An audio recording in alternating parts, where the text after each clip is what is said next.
I've heard people say that pain comes in waves, but for me it came in a single glance. It was supposed to be just a normal Tuesday. I had left work early, a surprise for her, really. We hadn't been spending much time together, and I thought maybe this small gesture would mean something.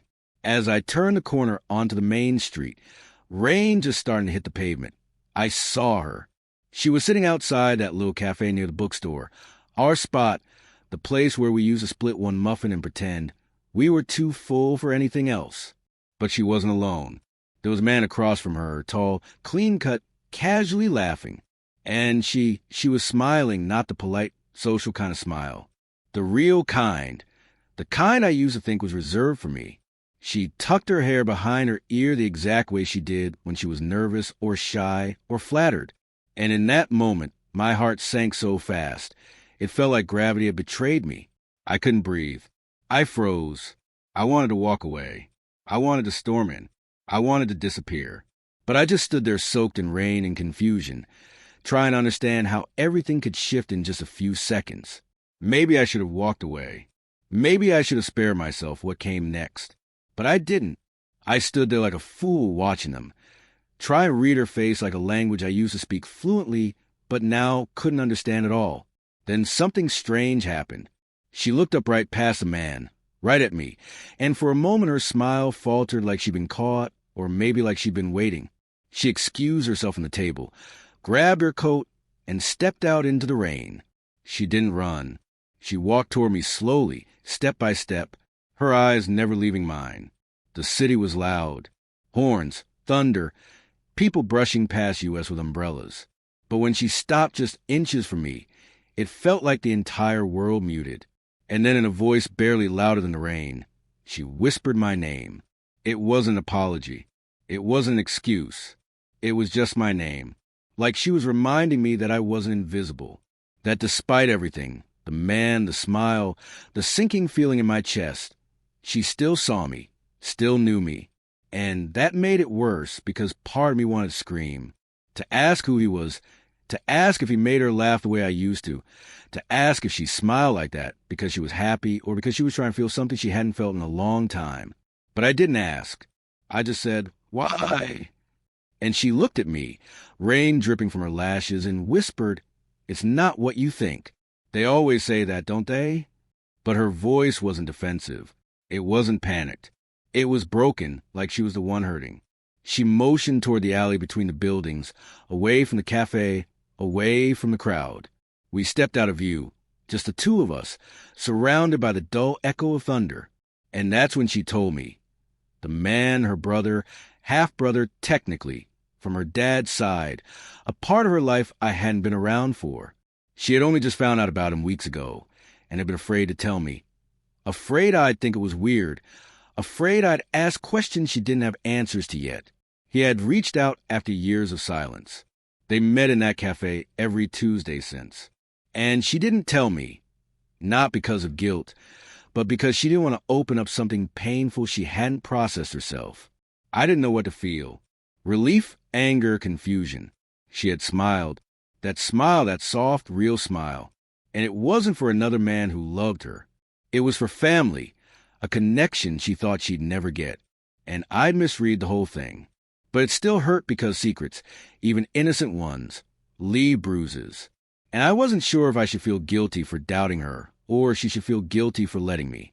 We stood there in the alley, quiet, soaked, and tangled in a mess of truths neither of us had been prepared for. She wrapped her arms around herself, shivering, but not from the cold. It was that kind of tremble that comes when emotions are too big to hold in. "I didn't want you to think I was pulling away," she said, eyes low. I just didn't know how to explain something I hadn't fully accepted myself.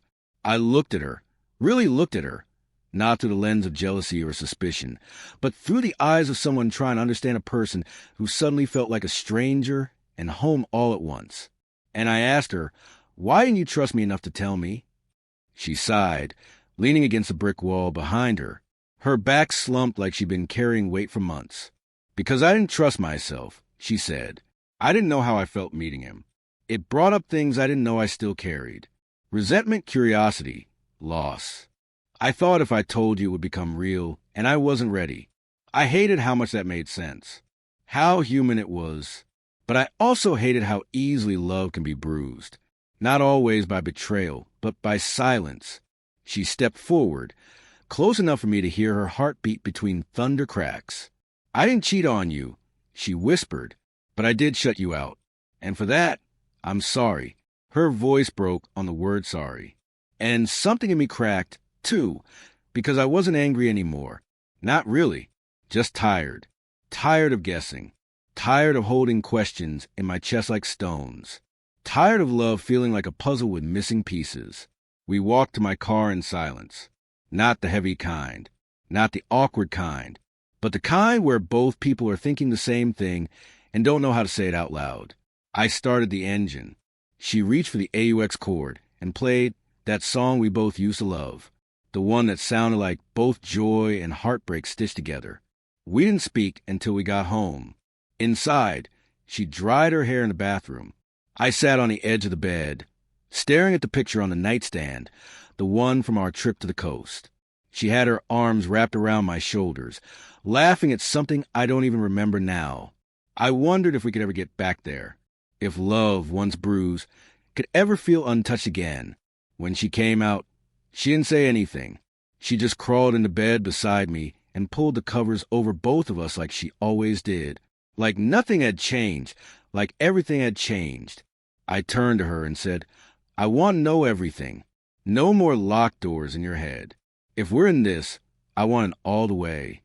She nodded, eyes glossy. Okay. And then she started talking about her half-brother, about her father's betrayal, about how her mother never spoke of it, about the email that changed everything, about how she cried for 3 days before she replied, about the fear that meeting him would shatter whatever family she had built with me. And I just listened, not because I was trying to forgive her, but because I needed to understand her. That night, we didn't make love. We didn't cry. We didn't fall apart or fall back together. We just held each other like we were two people who had found a crack in the floor and were trying not to fall through it. The days that followed weren't magical. They were real, uncomfortable conversations, pauses, long stares across breakfast tables, moments where trust wobbled but didn't collapse. She introduced me to her brother eventually. And yeah, I felt weird, protective, guarded, but then I saw them together. The way she looked at him, like someone who'd finally found a missing part of her story, and I realized this was a threat to us. It was healing for her. And if I loved her, really loved her, I had to make space for all parts of her, even the ones I hadn't met yet. Months passed. We started going to the cafe again together. This time, we reclaimed it. She smiled at me there, and this time I didn't misread it. It was for me, fully, unmistakably.